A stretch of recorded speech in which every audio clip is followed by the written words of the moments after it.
y os acercáis para transmitir el mensaje del Evangelio a ese grupo de jóvenes, pero llegáis a cabrear a ese grupo de jóvenes y os pega una paliza, ¿vale? Os dan una paliza tremenda. No sé si esto... Ahora vamos a ver. Sí. Os dan una paliza tremenda. Pero curiosamente está allí uno de los pastores de la iglesia y os lleva al hospital. Y en ese trayecto el pastor os exhorta, bueno, más que exhortar, os echa la bronca. ¿De acuerdo? Te dice que eres un irresponsable, que hay formas de decir las cosas y que podías haber evitado que esas personas se hubieran cabreado. ¿Vale?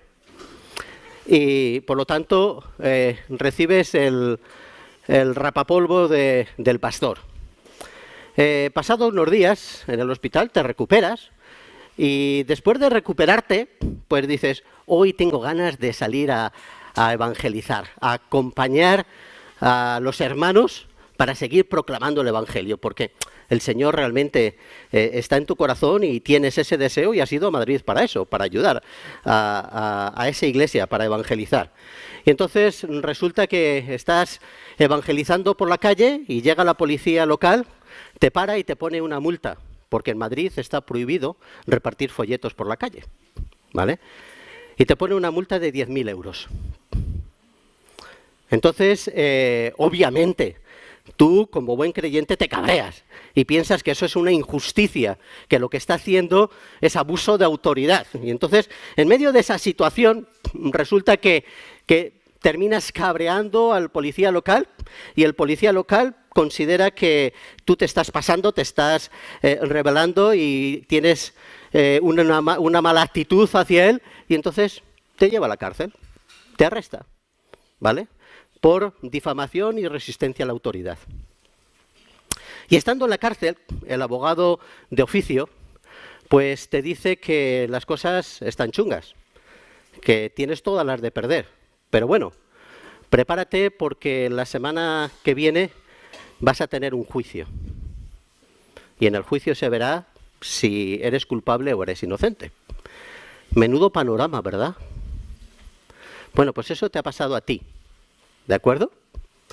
Y entonces resulta que como tú eres miembro de la iglesia en Paseo de la Estación, decides escribir un WhatsApp a la iglesia. Y en medio de esta situación y lo que estás viviendo, ¿qué pondrías en el WhatsApp? ¿Cómo nos informarías? ¿En qué términos escribirías ese WhatsApp? Y quiero que contestéis. ¿Qué nos dirías?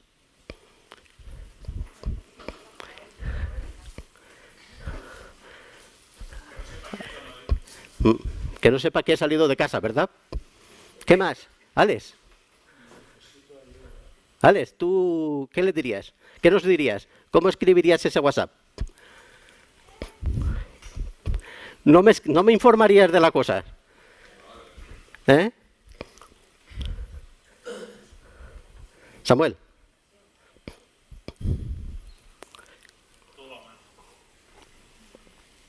Todo va mal.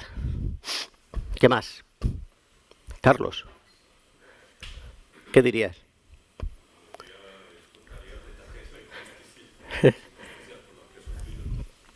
Contarías todos los detalles. Muy bien. Mila.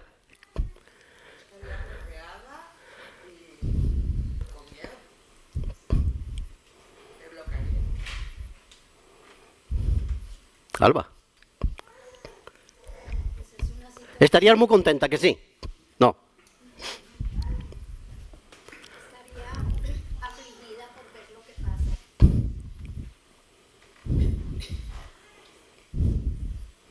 pasa. Adriana, ¿qué dirías?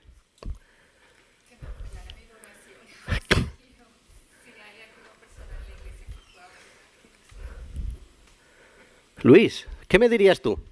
¿Qué contarías a la iglesia? Tú que estás acostumbrado a hacer estas cosas y has sufrido en el Evangelio, ¿qué dirías en el WhatsApp? He llegado tarde, disculpa, no escuché la pregunta. ¿Pero dónde estabas, hermano? Hombre, ya sé que me aprecias poco, pero hombre... Estaba con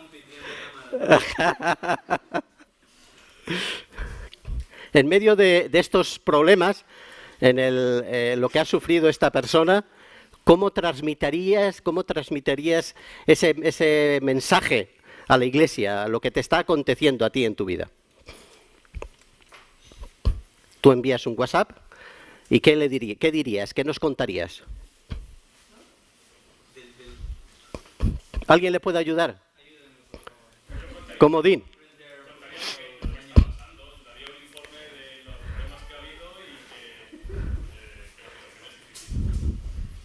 Hombre. ¿Eh?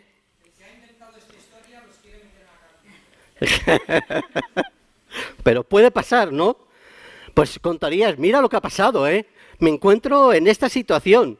He sido injustamente apaleado, ¿vale? Por presentar el Evangelio. Me han puesto una multa, tengo que pagar 10.000 euros injustamente porque estaba repartiendo los folletos. Ayudadme, que no tengo 10.000 euros, ¿vale? Y se lo diría, obviamente se lo diría a la iglesia.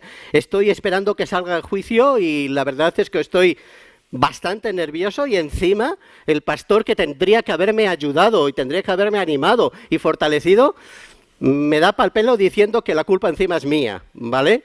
Entonces yo terminaría diciendo, ayuda, SOS, socorro. Necesito que oréis por mí, que me ayudéis, que levantéis una ofrenda para poder pagar esa multa. Yo contaría la situación que está pasando y creo que es lo más lógico contar la situación que está pasando.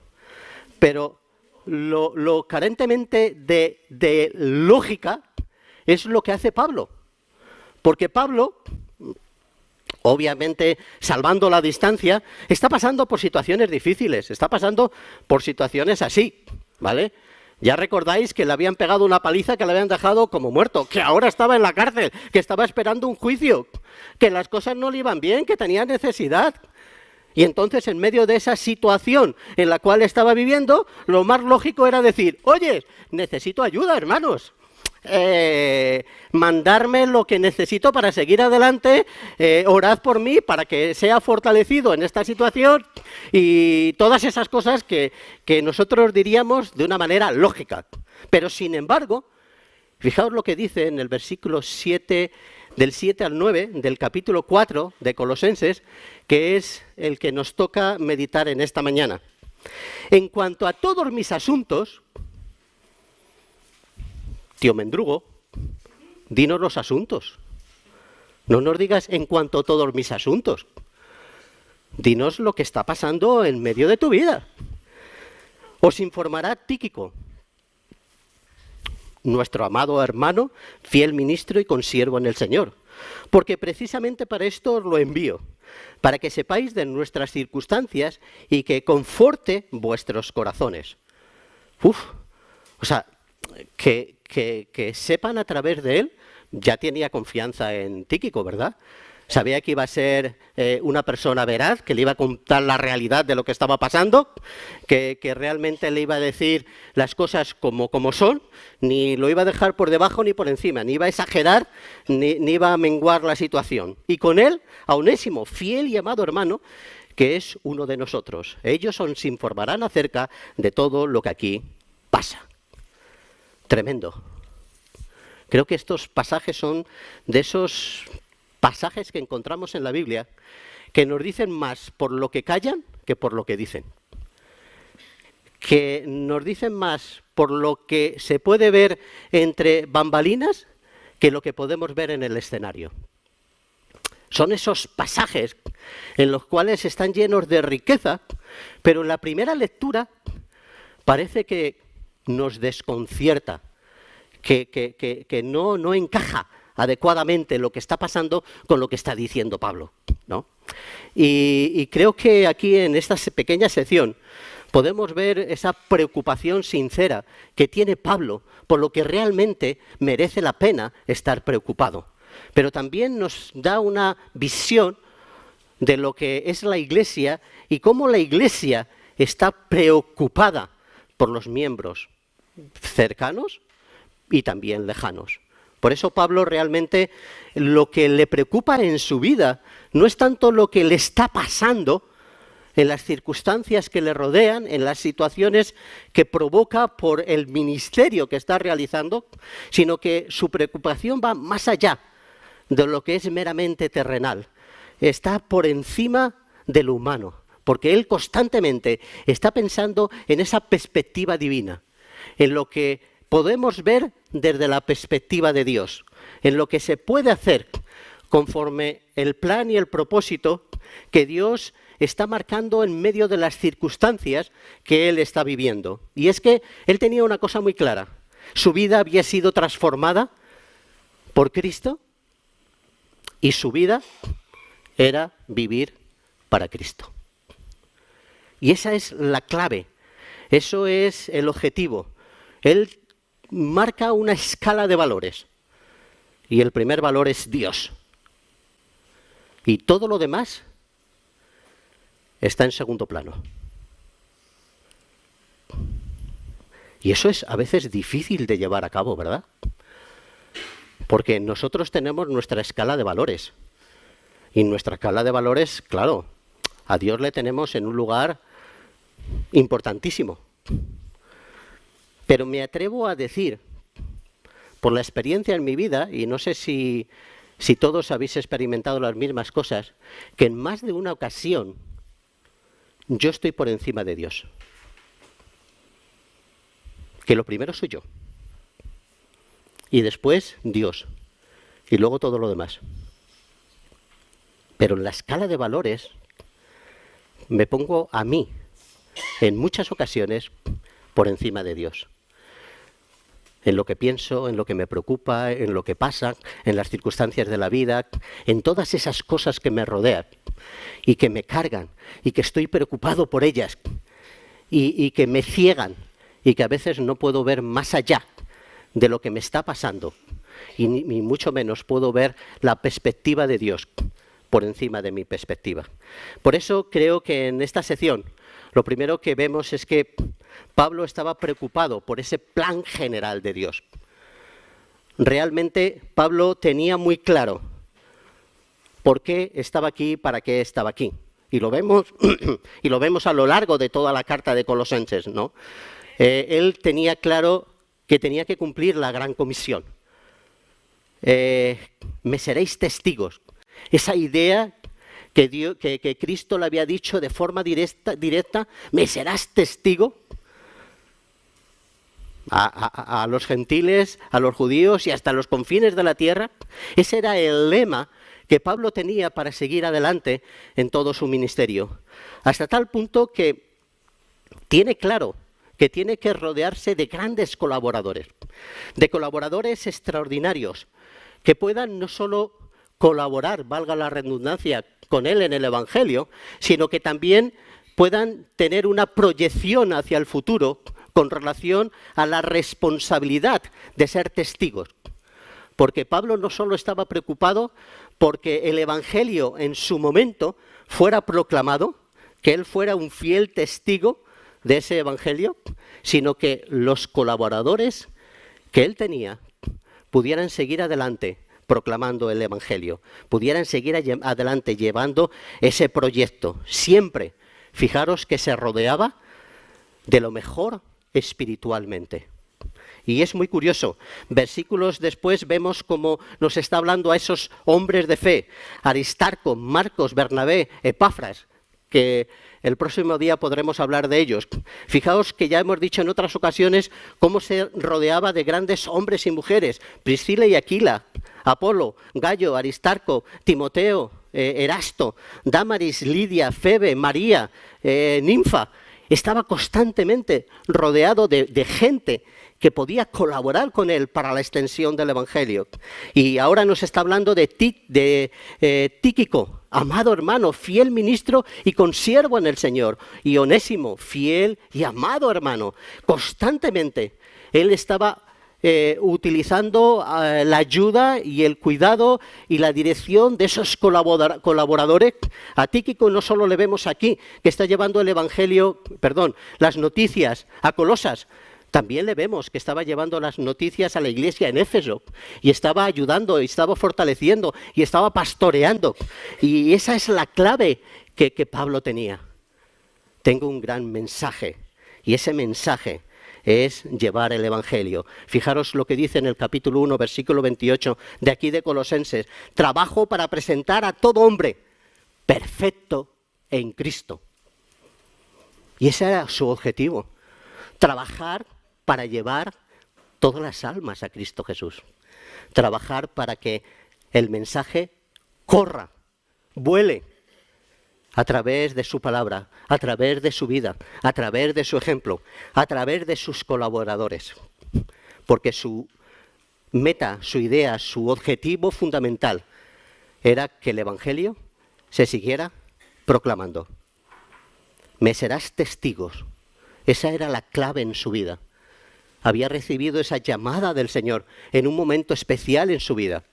Y ese era el lema que dirigía cada una de las circunstancias de su vida. La palabra corra. ¿Cuál es tu objetivo, hermano? ¿Cuál es tu meta en la vida? ¿Por qué realmente trabajas y haces las cosas? ¿Quieres llegar a ser un mensajero fiel de la palabra de Dios? ¿Un mensajero que sabe cumplir el plan y el objetivo que Dios tiene para su vida? ¿Una persona que puede ver lo que Dios está haciendo en cada una de las circunstancias buenas, positivas y negativas de su vida? ¿En los momentos de gozo y en los momentos de sufrimiento? ¿Cuando las cosas están fenomenal o cuando las cosas se desbordan de nosotros?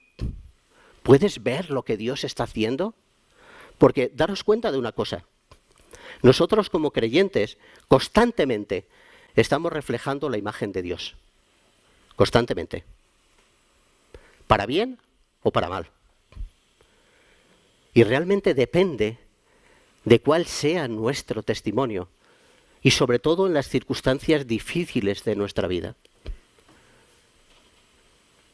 ¿Por qué te preocupas tú? ¿Tienes este lema, como Pablo? Yo soy testigo. Y soy testigo de Dios, no importa en la circunstancia que viva. Soy testigo de Dios en mi familia, en mi trabajo, en mis estudios. Cuando estoy con mis amigos no creyente como nosotros, vamos a decir. O cuando estoy con mis amigos creyentes. Soy yo siempre un hijo de Dios en cada una de las circunstancias que vivo. ¿Sigo teniendo ese mismo lema de ser testigo cuando tengo dinero en el bolsillo o cuando no tengo dinero? Cuando me ponen una multa injustamente o justamente porque te pesa mucho el pie. Cuando tengo una enfermedad o estoy sano. Cuando mi hijo se rebela o es obediente. Cuando tengo problemas en la familia o vivo maravillosamente bien. Cuando soy un incomprendido o todo el mundo me comprende. ¿Sigo siendo testigo de Dios? Porque la clave es eso, hermanos. Estamos aquí para ser testigos de Dios. Y nuestras circunstancias y nuestra vida no pueden desplazar el plan y el objetivo que Dios tiene para mi vida. Pablo estaba preocupado y entregado su vida en ese plan general que Dios tiene para él, en ese plan general que Dios tiene para cada uno de nosotros. Pero también estaba preocupado por la vida espiritual de los demás. Y como hemos visto, si nos encontramos en situaciones difíciles, en situaciones angustiosas, si nos hubiéramos encontrado en las mismas sandalias de Pablo, y hubiéramos escrito una carta, o hubiéramos escrito un WhatsApp en este tiempo, realmente hubiéramos dicho, ayuda, orad por mí, estoy en una situación difícil. Pondríamos una gran, aunque no lo habéis dicho aquí, pondríamos una gran lista de situaciones que estamos viviendo y que nos perjudican físicamente. Sin embargo, lo que verdaderamente preocupaba a Pablo era lo que le estaba pasando a los hermanos en Colosas. ¿Sí? Que los hermanos en Colosas estuvieran bien, que realmente se estuvieran desarrollando. Fijaros, a lo largo de toda la carta lo que va diciendo: oramos con acción de gracias por vosotros, en el capítulo 1, versículo 3. Oramos para que seáis llenos del conocimiento de sabiduría y comprensión del Espíritu, para que andéis como es digno del Señor. Ya lo mencionábamos antes, estoy trabajando para presentar a todo hombre perfecto en Cristo. Y dice que estaba ocupado en todas las necesidades que le estaban pasando tanto a los hermanos en Colosa como los que estaban en la Odisea. Y en el capítulo 2, versículo 1 dice: mirad que nadie os haga cautivos por medio de filosofías y vanas sutilezas, según la tradición de los hombres, conforme a los principios elementales del mundo, y no según a Cristo, porque toda la plenitud de la deidad reside corporalmente en él. Y fijaros de qué manera Pablo se estaba preocupando no tanto por sus cadenas, se estaba preocupando por la situación espiritual de los hermanos. Se estaba preocupando por la iglesia, que no fueran engañados por esas herejías que estaban y falsas doctrinas que estaban surgiendo, que llegaran a un verdadero conocimiento, dice, de Cristo, que sigan creciendo en fe, en amor, en comunión, en santidad. Pablo estaba con una preocupación sincera por la situación espiritual de los hermanos. Y esto me llama la atención. ¿Es tan importante? ¿Es tan importante tener el cuidado espiritual de los hermanos? ¿No es más importante cubrir las necesidades físicas?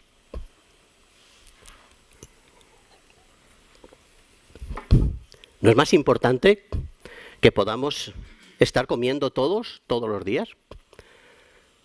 ¿Más que nuestra situación espiritual? ¿No es verdad que la situación física nos afecta positiva o negativamente a nuestra vida espiritual?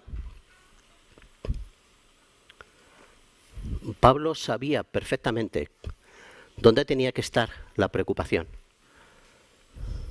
¿Sabéis que cuando estamos bien espiritualmente, somos capaces de encajar todas las piezas del puzzle?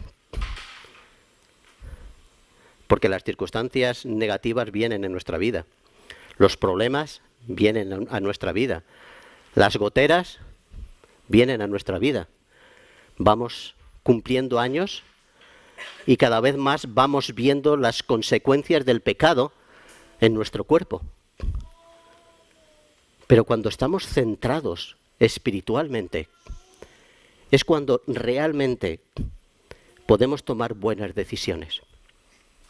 Es cuando realmente podemos encajar las circunstancias negativas en nuestra vida y positivas, que a veces las circunstancias positivas nos apartan de la comunión del Señor. Cuando estoy bien espiritualmente, es cuando realmente puedo caminar poniendo las cosas en su justo sitio. Y fijaos de qué manera Pablo estaba preocupado, que nos expresa la situación que estaba viviendo Onésimo. Sabéis que Onésimo era un esclavo, ¿verdad?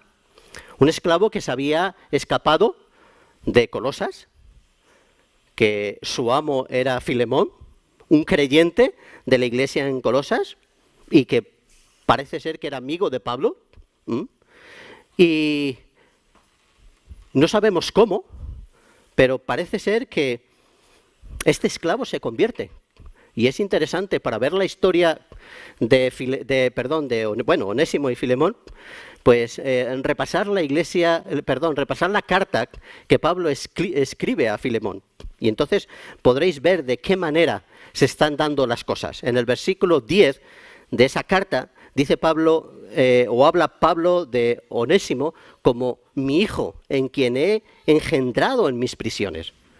Y en esa situación pretende que vaya a su amo, Filemón, y él tenía todo el derecho de darle una paliza, todo el derecho de marcarle como un fugitivo, o todo el derecho de ejecutarle y quitarle la vida, porque era propiedad suya. En aquel momento un esclavo era un enser más del amo que podía hacer lo que le diera la gana con él. Pero Pablo estaba preocupado por Onésimo. Y estaba preocupado no solo por su conversión, no solo porque fuera creciendo espiritualmente, sino también porque arreglara las situaciones que tenía incorrectas en su vida para poder servir adecuadamente al Señor. Y sabía que un paso para arreglar su situación es que tenía que arreglar la situación con su amo, con Filemón. No podía quedar, no ha pasado nada. Tú eres un esclavo, eres un fugitivo, tienes que volver a tu amo. Y tienes que arreglar las cosas. Pero no te voy a dejar solo. ¿Sabéis? Muchas veces nosotros, cuando encontramos problemas con nuestros hermanos, le damos una palmadita en la espalda y le decimos, hermano, oraré por ti, es verdad, tienes una situación difícil. Voy a orar por ti. Y ahí lo dejamos. Y podemos orar por él. Pero Pablo en esta situación no le dice a Onésimo, es verdad, tienes una situación difícil, tienes que arreglarlo. No te preocupes, vamos a orar por ti. No, vamos a orar por ti, te vamos a ayudar y vas a hacer las cosas bien. Pero no solo te voy a ayudar, no vas a ir solo. Vas a ir con Tíquico y él va a estar apoyándote, va a estar fortaleciéndote. Porque sabéis que Onésimo llevaba la carta de Pablo a Filemón. Y eso es peligroso, Llevar una carta, un esclavo a su amo, no sé si yo me fiaría. Yo antes leería la carta. Ya tenemos antecedentes en David, ¿verdad? Leería la carta a ver qué dice. Y si se la puedo dar o no se la doy. A lo mejor Pablo le estaba diciendo, oyes, le das una paliza y luego me le devuelves. No. Pero Pablo se ocupaba y preocupaba por la situación de Onésimo, para que todo fuera bien. Y le dice, tranquilo, no vas a ir solo, te va a acompañar Tíquico. Y fijaos de qué manera Pablo presenta la situación a Filemón. En el versículo 10, en el versículo del 10 al 14 de la carta a Filemón dice, te ruego por mi hijo Onésimo, a quien he engendrado en mis prisiones, el cual en otro tiempo te era inútil, pero ahora nos es útil a ti y a mí. Y te lo he vuelto a enviar en persona, es decir, como si fuera mi propio corazón, a quien hubiera querido retener conmigo, para que me sirviera en lugar tuyo en mis prisiones por el Evangelio. Pero no quise hacer nada sin tu consentimiento, para que tu bondad no fuera como por obligación, sino para tu propia voluntad. Filemón, yo quiero que esté Onésimo conmigo, pero te pertenece a ti. Y tú, libremente, tienes que decidir si te lo quedas o me lo envías. Yo no te puedo obligar. Fijaos de qué manera tan extraordinaria Pablo utiliza las situaciones y cómo busca no solo exhortar, no solo animar, no solo enseñar, sino que todo se vaya desarrollando de una manera adecuada según los principios bíblicos, que todos puedan ser edificados para la gloria de Dios. Lo que le quitaba el sueño a Pablo era el bienestar espiritual de cada hermano. ¿Qué nos quita el sueño a nosotros? ¿Nuestras preocupaciones? ¿Nuestros problemas? Que es lícito, cuidado, Es lícito preocuparnos por nuestras situaciones. Pero, ¿qué es lo que ponemos en primer lugar? ¿Realmente tenemos una responsabilidad eclesial? ¿Tenemos un cuidado especial por los hermanos? ¿Queremos que los hermanos se sigan desarrollando, que tomen buenas decisiones en su vida, que sean fortalecidos? ¿Estamos preocupados por la vida espiritual de cada hermano?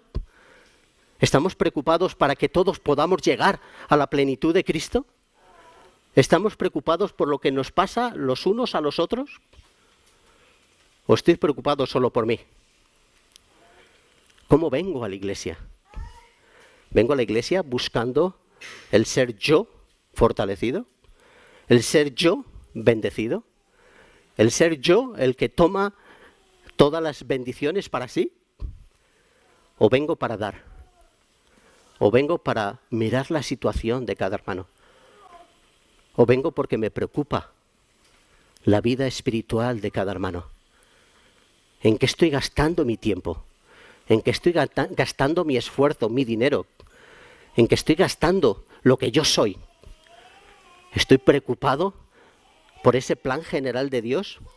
¿Estoy preocupado por la edificación del hermano? ¿Porque todo se vaya desarrollando adecuadamente? ¿Porque esté bien el hermano? ¿Porque esté cuidado el hermano? ¿O estoy preocupado solo por mí? Porque Pablo no solo estaba preocupado por el plan de Dios, no solo estaba preocupado por la vida espiritual de los hermanos, sino también estaba preocupado por la iglesia. Porque precisamente para esto lo he enviado, para que sepáis de nuestras circunstancias y que conforte vuestros corazones. Pablo estaba preocupado por el sufrimiento que estaba llevando a la iglesia en Colosas, por la situación que ellos estaban viviendo. Y es muy curioso, porque aquí vemos como Pablo envía a Tíquico para que la iglesia sea informada. Pero en el primer capítulo, en el versículo 6 y 7, vemos de qué manera la iglesia manda a Epafras para que Pablo esté informado de lo que pasa en la iglesia. Nos informó acerca de vuestro amor en el Espíritu. ¡Fua! Es algo recíproco. Pablo envía para informar a la iglesia envía para informar a Pablo. ¡Qué bonito! Esto me habla realmente del cuidado mutuo que cada uno deberíamos de tener unos por los otros. Me habla de ese cuidado especial que cada uno de los miembros tenemos que tener por la iglesia, pero ese cuidado especial que la iglesia debe de tener por cada uno de los miembros. Y aquí vemos cómo hay una información recíproca, cómo hay un cuidado recíproco y cómo hay una preocupación recíproca. No es solo hacia un lado, es mutuo. Y no sé si todos estáis siguiendo una serie que se llama Ted Lasso. ¿Alguien la ha visto o la está viendo? Bien, así me gusta, Les. Pues en la tercera temporada, ¿qué pasa? ¿No la has visto todavía? Vaya, yo que pensé que me ibas a ayudar un poquito en este tema. Pues en la tercera temporada es muy, muy curioso porque el argumento general es que pues cogen a un gran futbolista para el equipo. Y es un futbolista que mete goles de manera impresionante, ¿vale? Y cada vez que juega, ya te la estoy fastidiando. Y cada vez que juega, bueno, pues ganan, ¿vale?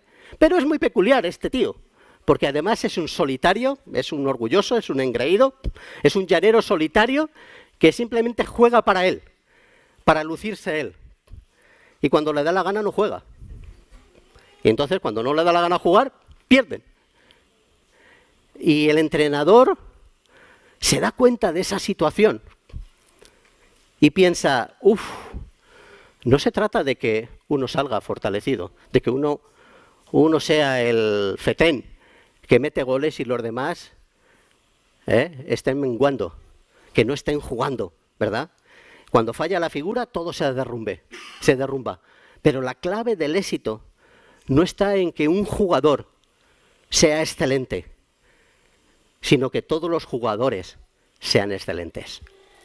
Que todos los jugadores sepan ocupar el lugar que le corresponde, sepan pensar, sepan ver la situación y sepan a dónde tienen que pasar el balón.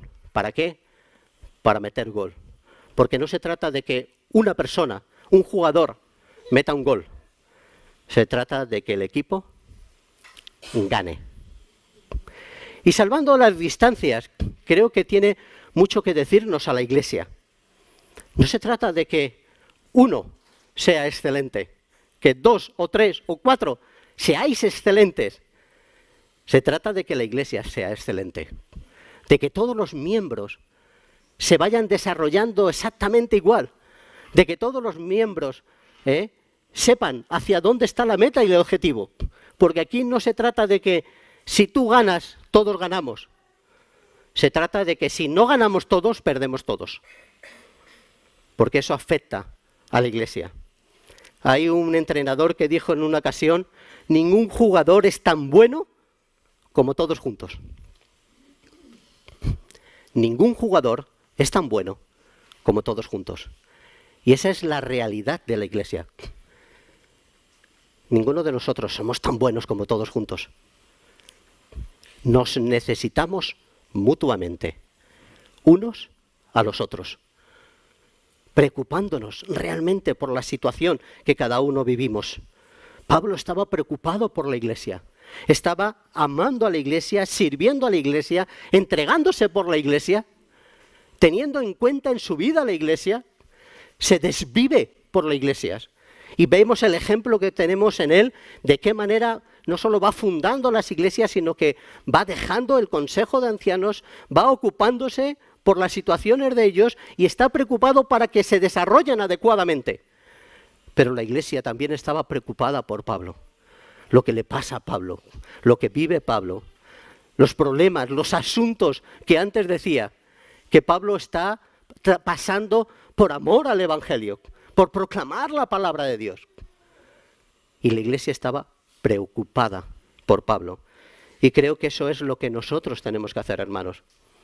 Necesitamos amar a la iglesia, ocuparnos por la iglesia, servir en la iglesia, desarrollar nuestros dones en la iglesia, estar pensando en la persona que tienes a tu lado, en su situación, en sus problemas, en sus dificultades, en su vida espiritual.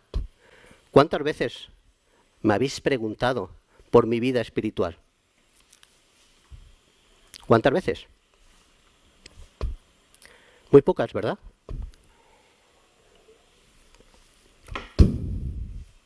Pero tenemos que preguntarnos por nuestra vida espiritual. Porque la vida espiritual es la clave para que nosotros sigamos desarrollándonos. Y tenemos ese cuidado mutuo unos a los otros. Y alguno de aquí puede pensar, para eso tenemos a los pastores, para que nos cuiden, para que se preparen, para que prediquen, para que hagan las cosas. Y algunos encima los estamos pagando. No es verdad. No es responsabilidad solo de los pastores. Nosotros tenemos nuestra responsabilidad. Y cada uno de los pastores de la iglesia vamos a dar cuenta a Dios de cómo estamos haciendo las cosas. Pero tú eres miembro de la iglesia y también tienes la responsabilidad de pastorearnos mutuamente, de edificarnos mutuamente, de cuidarnos mutuamente, de desarrollar los dones igualmente y de estar cumpliendo cada uno la responsabilidad que tenemos delante del Señor en la iglesia. Y con esto termino. Y la iglesia tiene la responsabilidad de cuidarte a ti. Porque es recíproco. Necesitamos ocuparnos unos por los otros. ¿Para qué? Para que el Señor sea glorificado. Estamos aquí, hermanos, para que la palabra de Dios corra. Estamos aquí para que el hermano sea edificado hasta que llegue a la plenitud de Cristo. Estamos aquí para que la iglesia sea un ejemplo para la sociedad que está a nuestro alrededor, para que realmente podamos vivir como una familia, ocupados y preocupados unos por los otros, para que realmente esta iglesia pueda reflejar la imagen de Cristo a esta sociedad que está a nuestro alrededor. Con lo que hacemos y con lo que no hacemos, con lo que decimos y con lo que callamos, con lo que pasa aquí y con lo que pasa en el escenario de fuera. Porque estamos aquí para glorificar al Señor. ¿Dudas, preguntas, alguna sugerencia? ¿O ya estáis pensando en el café?